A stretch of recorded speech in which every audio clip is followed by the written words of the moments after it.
And I mentioned the mitigation strategies that have been deployed with the spraying. Right now, as part of our operational objectives, as the Vector Control Office receives information of either suspect or confirmed cases, the goal or objective is to treat those suspect, confirmed case residents and properties within a 96-hour period. We picked a time element to hold us accountable to a measurable objective, as well as to help us identify if we reach a point where we need additional capacity and additional resources.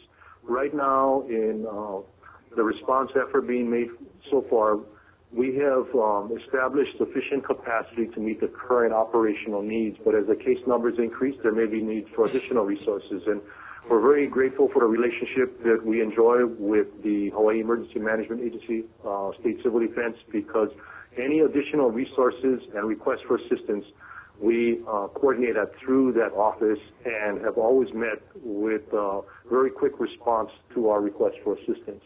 Those resources can include access to our National Guard assets and other state and government agencies. An example of that is to build capacity to increase the amount of spraying that could take place. There were the spray applicators or equipment on other islands, and through General Logan, we were able to expedite the transport of those resources and assets over here using National Guard airlift capacity. Oahu's been getting a lot of rain. I know Maui's been getting a lot of rain. My assumption is that the Big Island has been getting rain. And so how does that impact the plans that you've had, and what are you going to need to do maybe additionally going forward because of the weather situation? This is Dr. Park. I don't know, Daryl, you and Aaron, you may want to answer that one directly because it does impact the vector control efforts. Yeah, that's correct. We have scheduled almost on a daily basis to respond to suspect and confirmed cases for spraying and surveying around those residents. When it rains like it has been for the last 2 days, those efforts have been suspended until it clears up. So the takeaway message is basically we have to wait till the rains pass, and then you folks will jump to and reactivate the vector control spraying, because the spraying is ineffective if it's raining. Right. Okay. Also, to make sure that the public knows to participate by getting rid of standing water and protecting themselves from mosquito bites, which continues to be the single most important thing in fighting this outbreak. I was kind of surprised when I read the West Hawaii Today this morning, because it listed the schools that are scheduled to be sprayed this weekend, and it included Kona Waina and some schools in South Kona, as well as Hilo High and Waiakea in Hilo. And I'm looking at the latest map right now, and clearly Kealakehe High School, as well as intermediate and various elementary schools in the area, are in the high-risk area, which Hilo is not. And even though a lot of times it's drier there, as you said, it's been a record rainfall in Kona this year. It was raining this morning. And I just want to point out also that on Wednesday, this coming Wednesday next week, there's a big event planned at Kealakehe High School Intermediate, which to me would be the campus the friendliest to mosquito breeding grounds. It's kind of muggy there, and there's a lot more thick foliage around it than around Kealakehe High School. So I would like to see if that schedule could be changed so that the schools in the North Kona area can be added to it. Thank you for those comments. Yes, we're definitely working closely with the vector control team and our Department of Education leadership here on island. Ideally, we'd like to treat all campuses, to include the charter and private schools as well. But we're definitely at this point prioritizing the efforts based on the proximity to those confirmed and suspect cases. But assure you that we are discussing with DOE and DOH and the, like I said, private and charter schools consideration of expanding the vector control efforts to all campuses that would likely have mosquito breeding grounds in and around the campuses. So I want to follow up. I really appreciate all the work you've done. You guys have been incredible. But you just said yourself that you're prioritizing the high-risk areas. So why would there be a decision to spray Hilo over Kona? I'm looking at the map right now, and Kona is the high-risk area. I mean, I think you should rethink that priority. I guess is what I'm asking. Yeah, I guess I'm going to make an assumption. I'm not sure which map you're looking at, but I believe it's the map produced by Department of Health. It shows the areas of common interest and likely, let's say, hotspots. As I mentioned, the prioritization on our end with vector control has been based on the proximity of the suspect and confirmed cases to the schools, not necessarily the general areas of concern. Can anyone comment on what the Department of Education is doing at each school on a daily basis? Because what was reported to me was that they have instituted their own protocols where in the morning and the afternoon they sweep the area and make sure any standing pools of water are cleaned up. They're checking gutters, and that's been a protocol that's been instituted by the DOE schools, particularly on Big Island. We are looking at the Hilo area because there are confirmed cases, and in fact there are a couple cases in those areas that have no exposure to the south side. So and we've expressed that to Chief Oliveira, and I can, and we rely on him and the county to then direct efforts based on the suspicions from the disease standpoint that we provide to him. And I would just add that a lot of kids from South Kona get geographic exemptions and go to Kealakekee High School because it's the bigger school and has more services. So a lot of those kids could be traveling up there as well. Senator Ruderman. Yes, hi, Chief Oliveira. It's Russ Ruderman here. Can you tell me from your understanding what's the delay between someone coming in to get tested and a confirmation of a diagnosis? How many days has it been on average, in your opinion? Is that a better Chief, question for you? yeah, I was going to say, Chief, I can try and take that. This is Dr. Park. So we are getting variable reports. There are some that are getting seen immediately, and others, as you are implying, that are waiting longer or other issues. I'm actively reaching out when I hear about these cases. My staff hear about them to our healthcare providers on the island. In fact, last night I was forwarding them more emails and letting them know about certain issues to try and help to address some of the issues in terms of any delays in seeing the acutely ill. And that is, again, I just want to emphasize, we're focusing on the acutely ill, not those who think they may have been infected in the past and are now recovered. Our concern really, in order to really control this outbreak, is to find those who are currently acutely ill, because they are the ones that will have the most up-to-date provide that most up-to-date information to us in terms of potentially where the continuing hot spots are. Chair, may I have a follow-up question? Yes, go ahead. Thank you, Dr. Park.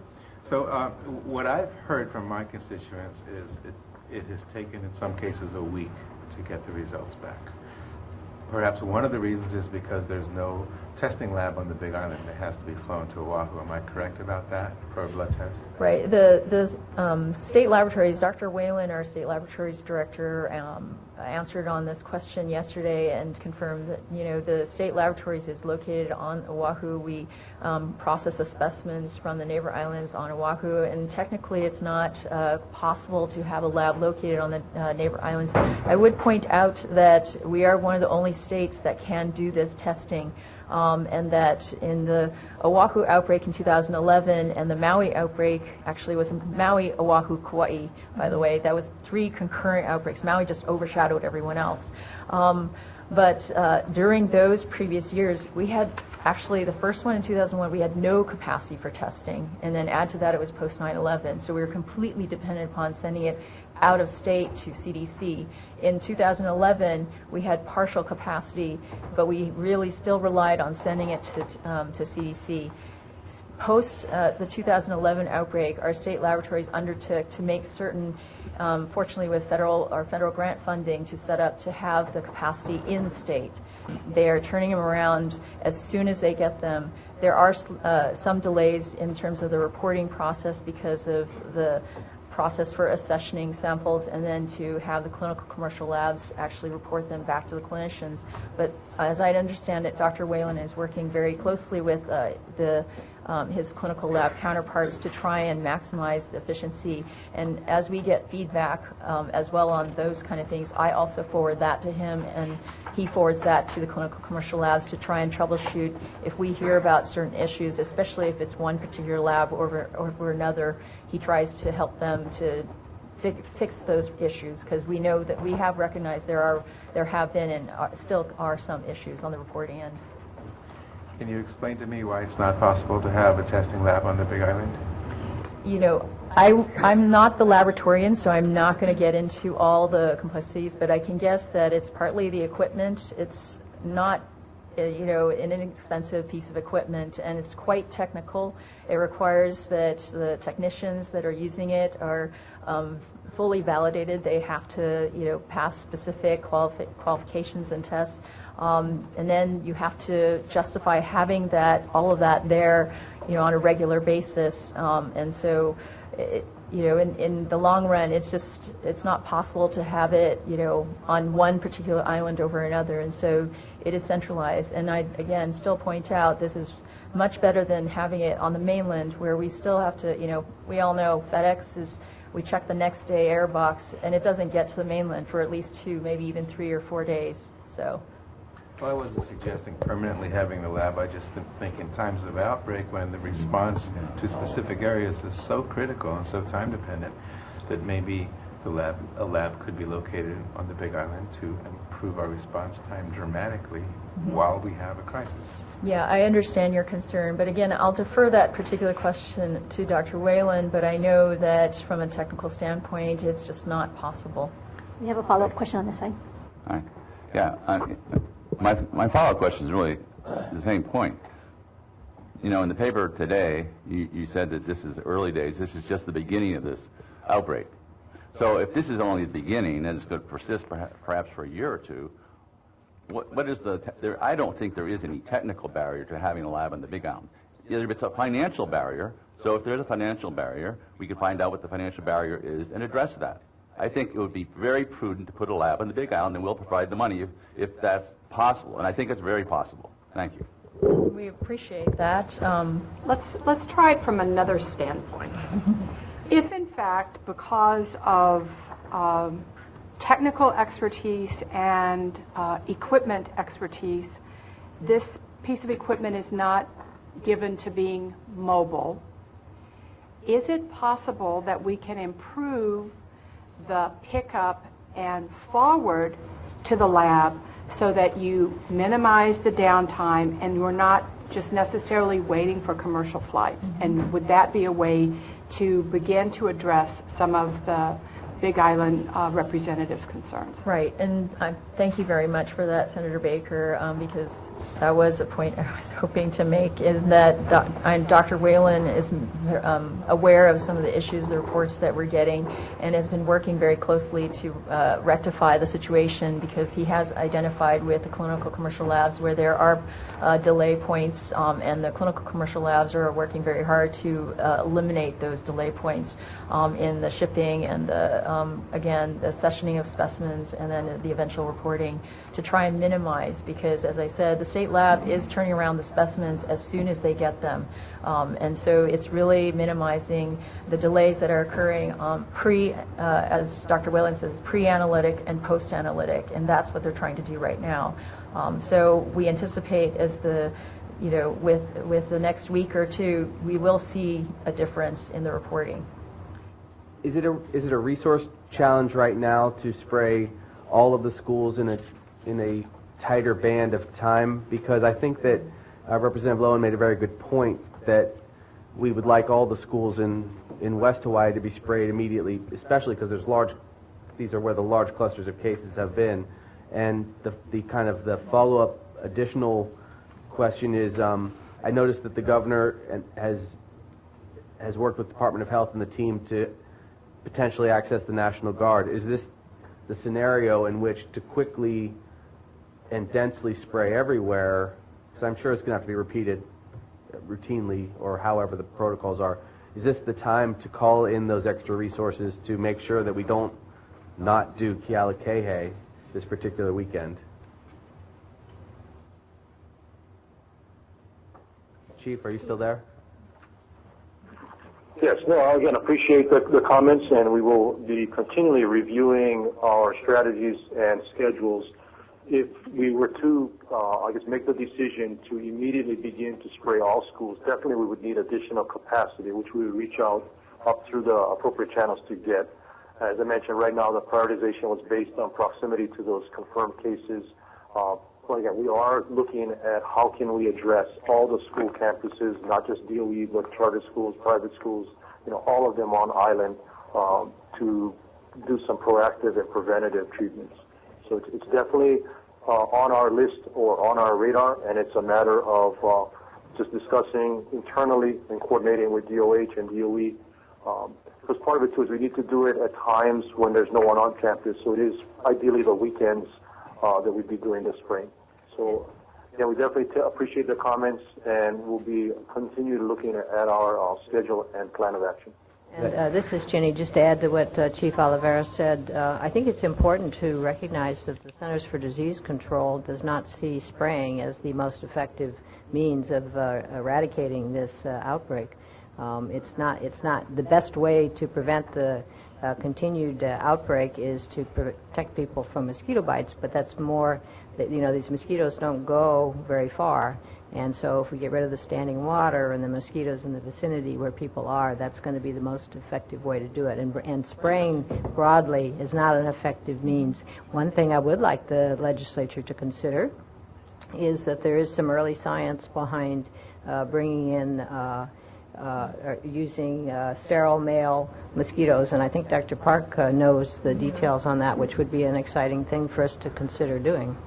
Yeah, there's a company apparently in England that has engineered a sterile male Aedes aegypti, and with the purpose of using such to flood into a region. Obviously, if the females mate with them, there are no eggs, and then the population dies off eventually. That is the idea of it. They are under review by the FDA currently, but they are proposing actually to collaborate with Florida, and the U.S. Fish and Wildlife Services are involved as well, to look at introducing such engineered mosquito into the Florida areas, because as many of you may already be aware, Florida has a lot of experience, unfortunately, with many mosquito-borne diseases, not just West Nile that goes across the mainland, but chikungunya, dengue. And in fact, by the way, we've been, in the beginning of this outbreak, we reached out to them, and they shared their investigation forms with us so that we could develop ours based on theirs and get some feedback from them on how they deal with dengue.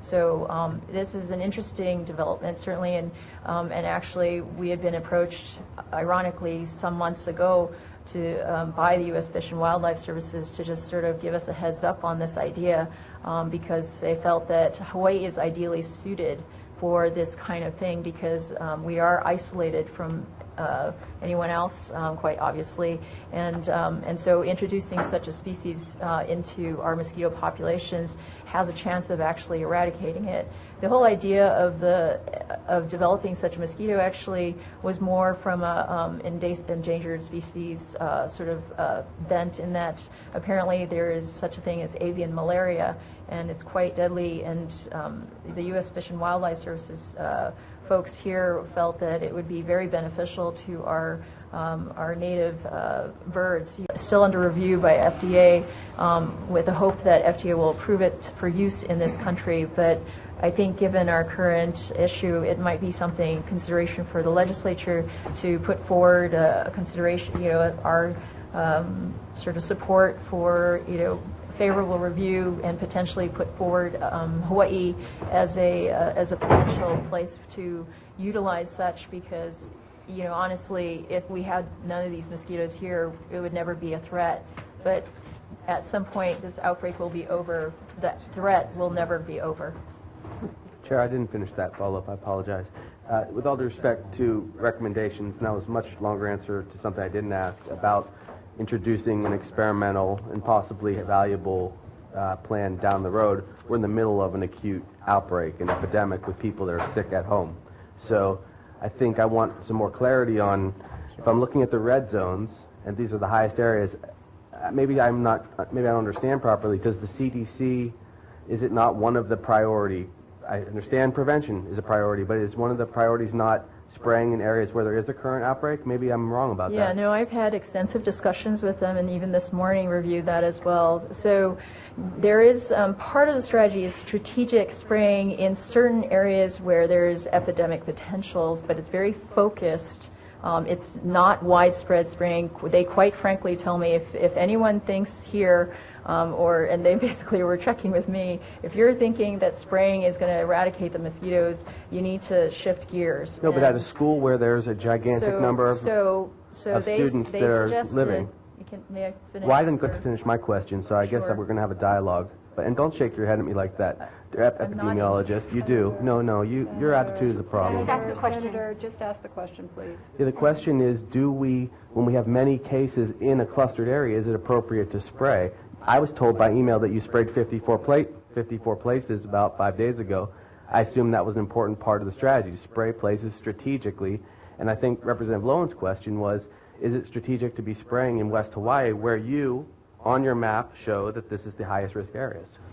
So the strategy at this point, up to this point, has been, as it has always been, if we have a confirmed case or a suspect case even, we go into that area, we send our vector folks, do assessment, and if there's any evidence of mosquito activity, go ahead and abate that mosquito activity, primarily for the fact that if there is the case is confirmed, obviously the risk is that that confirmed case potentially could be bit by a mosquito, which would then start a new foci of mosquito transmission or dengue transmission.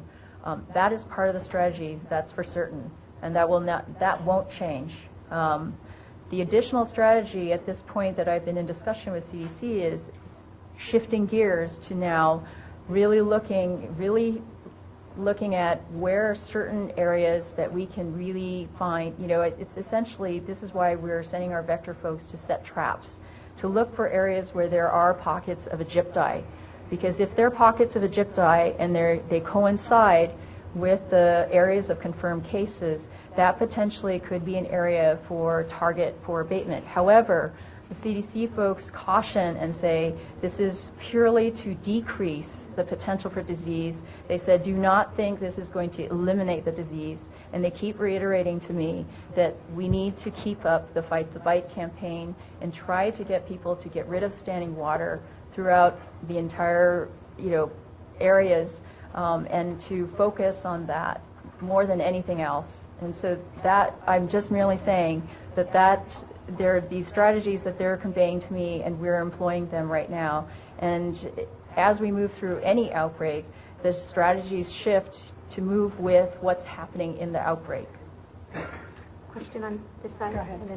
Sorry, I know we kind of sound like broken records on this, but I think we understand that you're saying spraying alone is not the answer, and that the spraying is being done where there have been confirmed cases, and we hear that.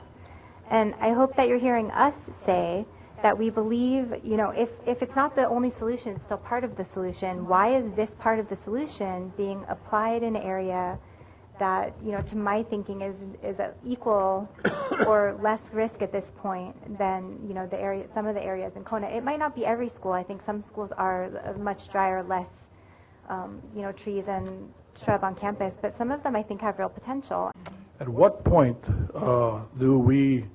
is there a threshold, like 150 cases, or we step it up? I know the guard has been brought in to address, to help with this issue. Is there a threshold? If you're asking about stepping up efforts, Well, right now we're at about 75 cases, I believe. the efforts have been stepped up in that we've engaged every partner across the state that we can possibly engage, as well as outside. They lay their eggs. Are the eggs themselves also infected as well?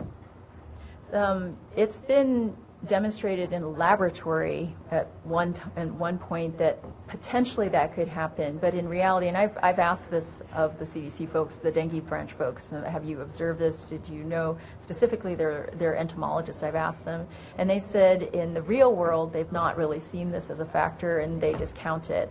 So they keep pointing out to me that's the lab, and so they said not to focus on that at this point.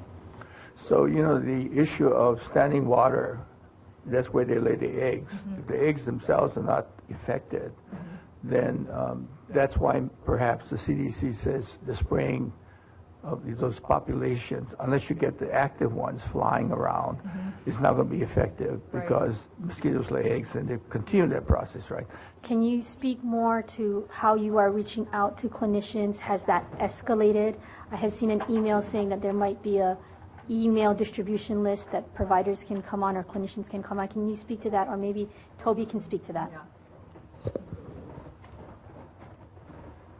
And Toby, for the members, if you can explain who you know.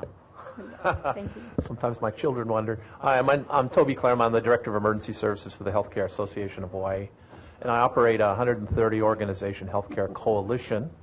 And in this particular situation, given this is largely a public health event, we are in support of the State Department of Health and the other state and county agencies. So we've been working on things like preparing if there's a surge of illness, getting out in the field, but also communication. And the distribution list that you mentioned is out there now. We're populating it at this time. And the idea there is that we can really shorten the time from when information's available or when there's been an observation, for example, in a clinic or a hospital, I saw this yesterday or that it be shared quickly with the other practitioners working in that particular area. Representative Cindy Evans wanted to be here, but she's doing work on her island. Her question that she sent with me was, what is being done for addressing agricultural workers and also those who have limited maybe English ability? What is the outreach in those areas? I know Chief Oliveira, thank you if you're still there, touched a little bit on it, but can you expand about what's being done to reach those harder to reach communities?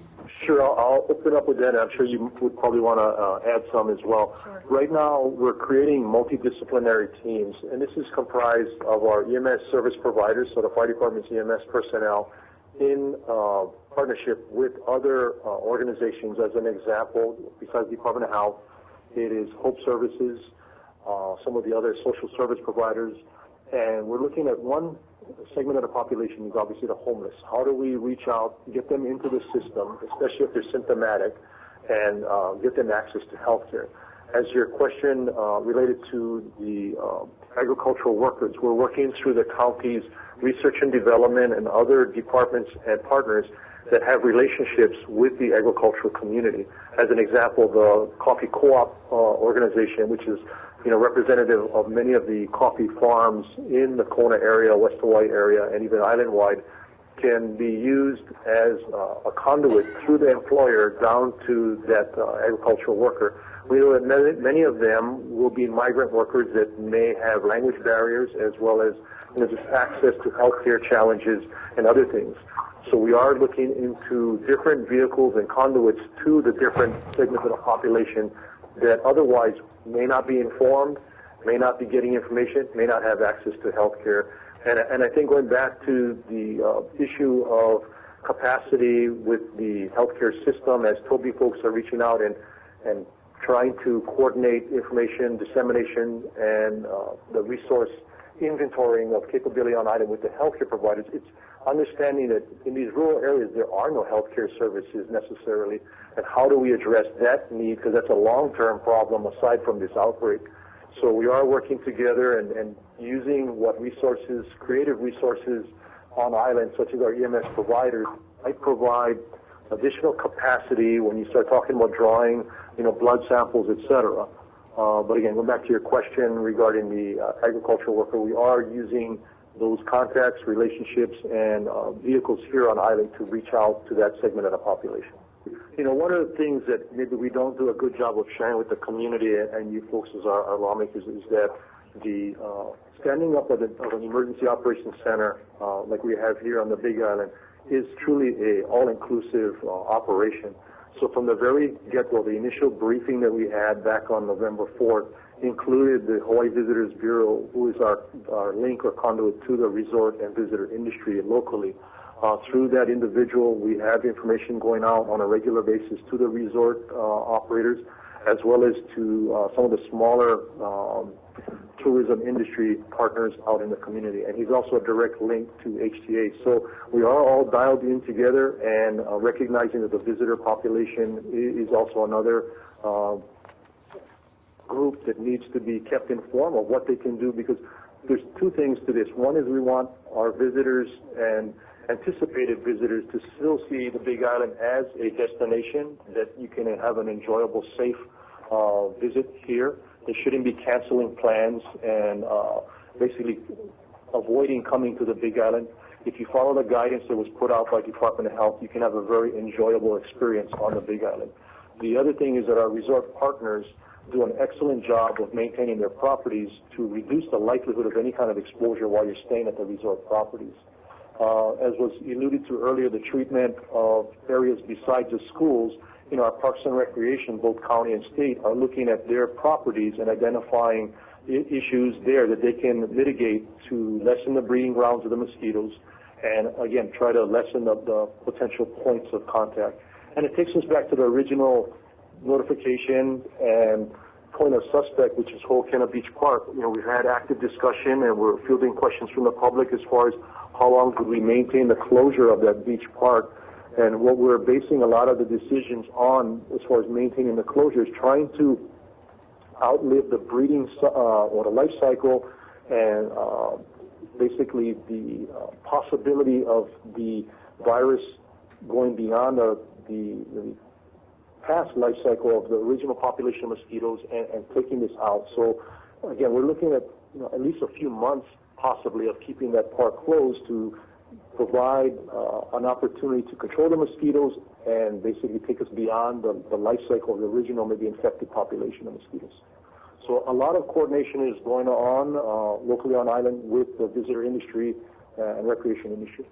Chief, this is Representative Baladi. Just a real quick follow-up. In the case study on the dengue fever 2001 incident, it says that on Maui, they distributed educational brochures to Maui rental car agencies. Has that sector been touched? Not yet. And again, we're looking at all of the strategies that were deployed on Maui and what was successful and not. And we're definitely trying to, as Toby used the word, saturate.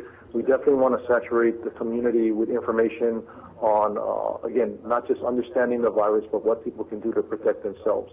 So definitely going to be using that. We are, as an example, reaching out to our resident population, using our retailers with bag inserts to get information out to every one of the shoppers out there. But definitely the tourism industry is another area where we can look at very diverse ways of getting the information out to them. Representative Cregan has a question. Yeah. This question is for Aaron Nueno, but anyone else could chime in. The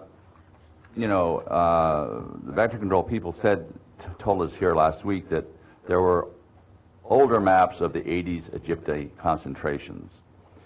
Could you provide us with those maps and then consider how those could be updated?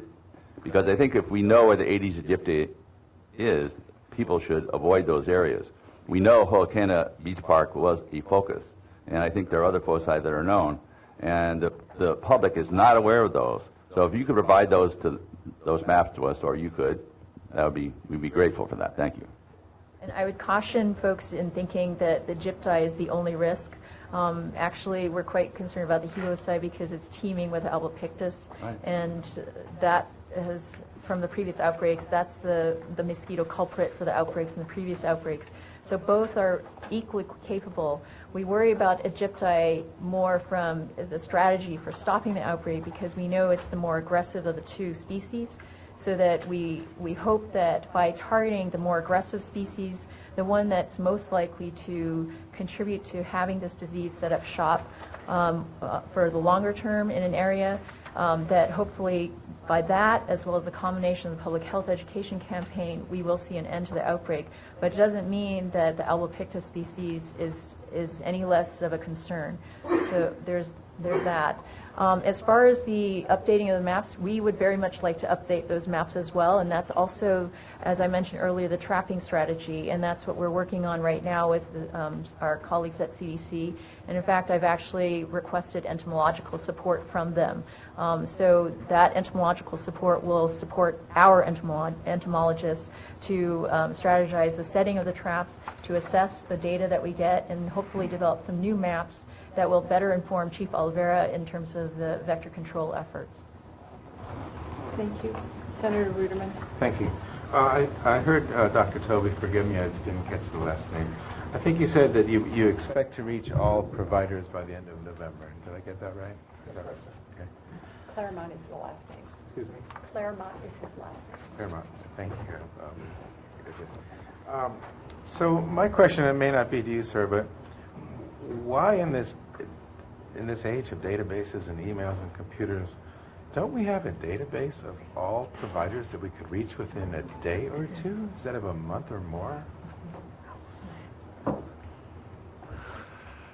Yeah, there should be. And that's a really good answer.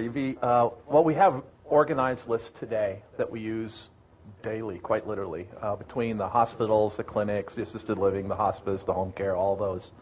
But when you want to get into the actual providers, the clinicians that touch the patients, it gets a lot more complicated. And then when you want to get in between the clinicians and the patients, you start talking about nurses, laboratorians, and others, then it gets even more complicated. We try to resist the urge to shotgun everybody and get the focus on the folks that are most likely to contribute favorably to the mitigation of this particular situation. So what we tend to do, we did this last year, Senator Green was helpful there too, in Ebola virus disease when we were working on that. And so, when we do these large emails, a lot of people look at them and go, oh, that's not applicable to me. But when we're able to focus it, we're able to get a lot more, they get their attention for a moment. In fact, if you were to look at anything coming off this list right now, it would be bracketed right in the subject area, dengue. So, and then the other thing is just maintenance of these lists, the number of people that come and go every day, that get licensed, that leave the state, that retire. That's a big effort. And we do that through a number of mechanisms we have, primarily by asking the facilities themselves to enroll the folks that are involved, the most appropriate people, because they're the ones that see them every day.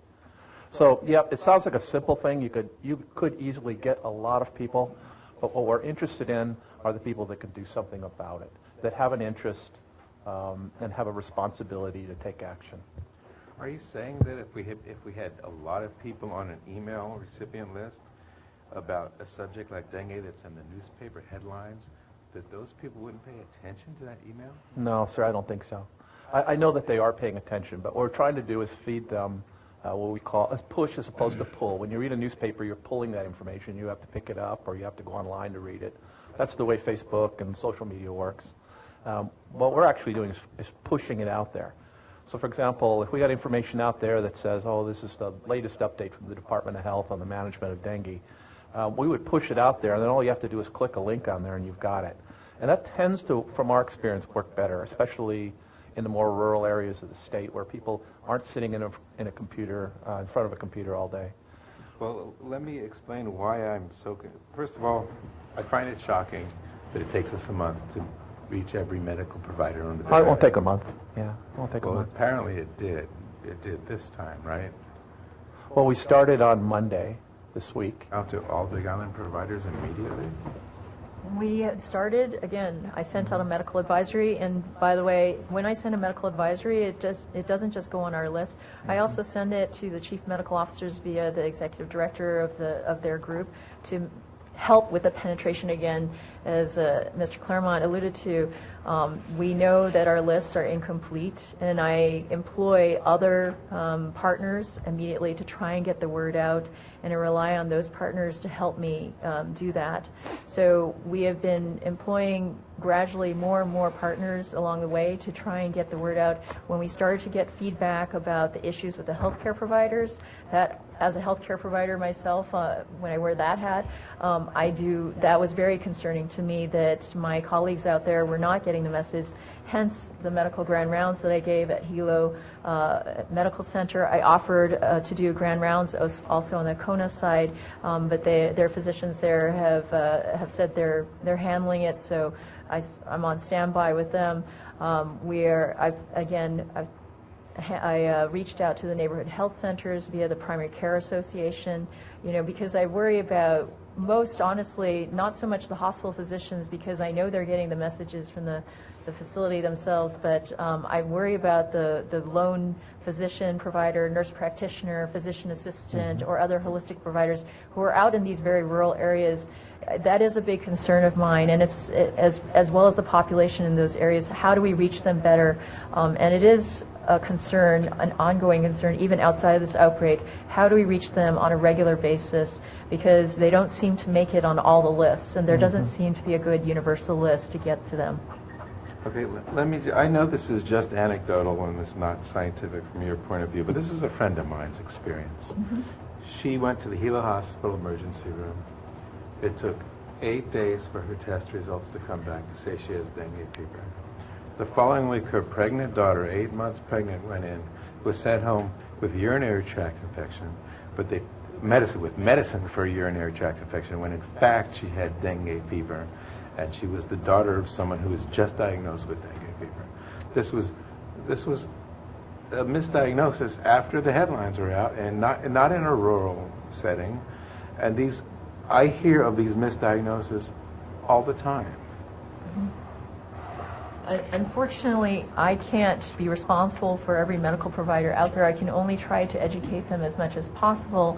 And I'm not the physician there to sort of look over that other physician's shoulder to see whether they're doing it, interpreting correctly or not. And the best we can do at this point, and the responsibility of the Department of Health, is to try to get the education out there, and that is what we're doing. To that end, as I said, we're sending out medical advisories, we're engaging our partners. We have a clinician resource page that I've been letting the folks know they can go to. Clinicians have asked for resources, and we have basically, and I actually verify with our CDC colleagues, I said, we're not going to reinvent the wheel. You have great materials. We're going to provide direct links to the CDC webpage. They said, that's great. We'll make sure that everything is there for whatever your clinicians need. And let me just add that the reason that Toby Claremont's been brought on with his great resources for these kinds of responses is to enhance the work that we had already been doing for that very reason, to get to more. Everyone asks me, why doesn't the Department of Health ask the CDC for help? So can I ask you, why don't you ask the CDC for help? They've been involved since day one, the first day we knew about it. And getting their help from day one.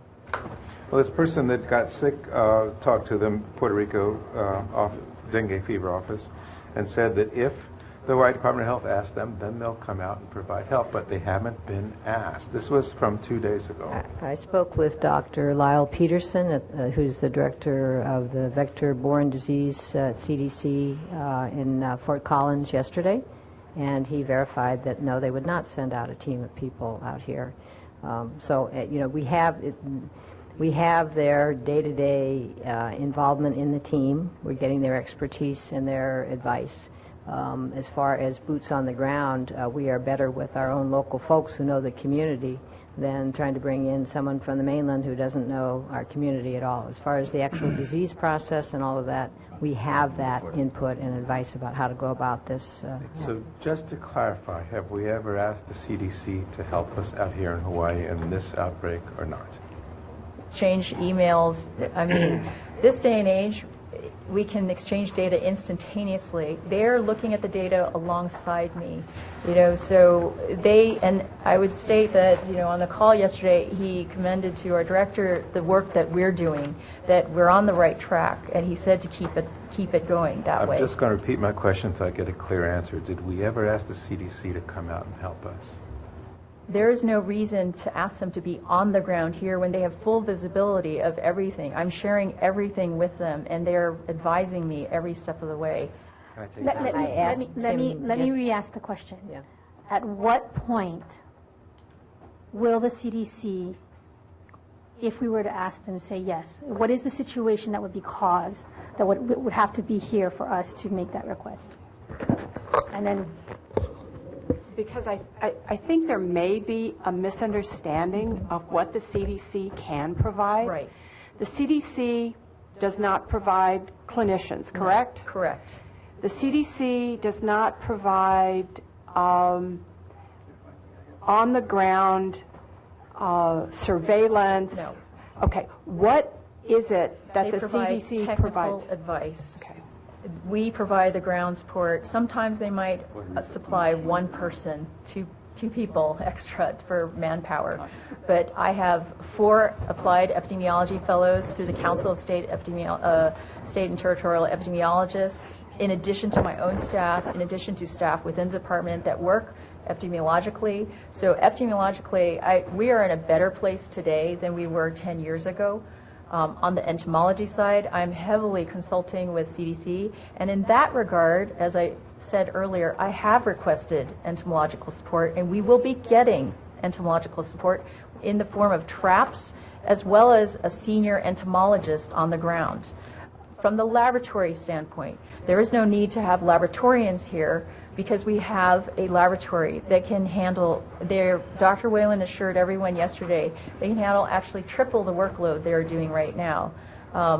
So the laboratory support is there. Their support, CDC is supporting us by providing the molecular testing kit, the PCR kit, without which we would not be able to have testing within this state. That is how we're able to achieve testing within the state, because CDC is directly providing those kits.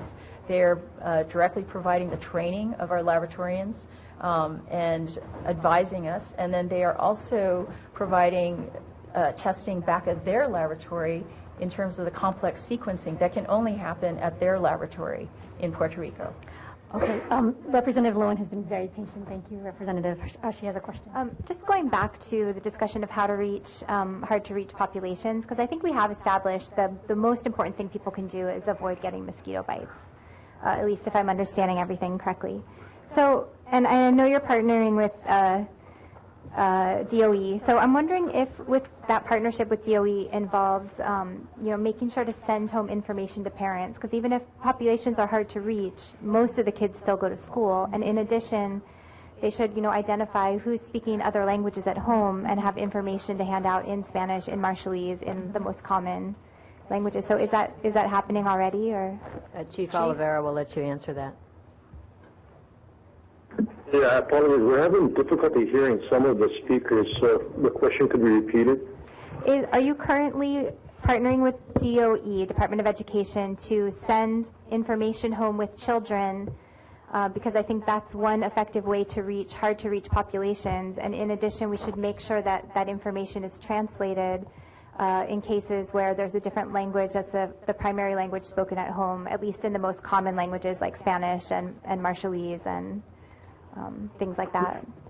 So I'm just wondering if that is happening, if that's part of the plan, if it's already happening, and if not, when will it start happening?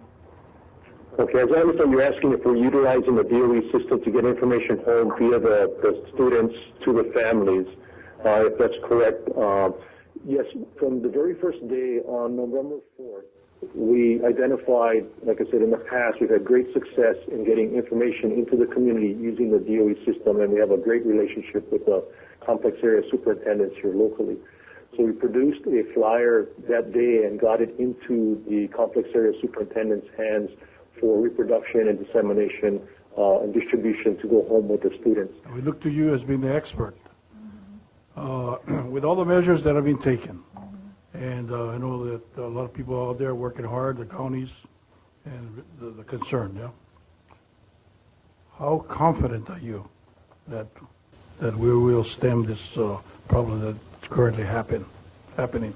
I think that there's a very good chance we can stop this sooner than later if we pull on our values. Here in Hawaii, we always put out to the world Ohana spirit. We pull together as a community. I'm asking for that community to come together. When I went to the first community meeting, I asked the folks, I said, I know our message isn't getting out to everyone out there. I need your help. And so I'm asking them, and you all have amazing resources at your disposal, the constituents that support you. You know how to reach them. They know how to reach other people. And what I'm asking is, can you help us get the word out to everyone so that everyone has heard the message, everyone practices the bite prevention, the mosquito breeding prevention? Because, as I said, the threat will never go away. And until we make this a normal part of our community, the practices, we look out for our neighbors instead of calling because your neighbor isn't doing what they're supposed to be doing. We help each other like we say that we do to the world. Then we can stop this outbreak. So if we do that, then yes, I think we can stop this.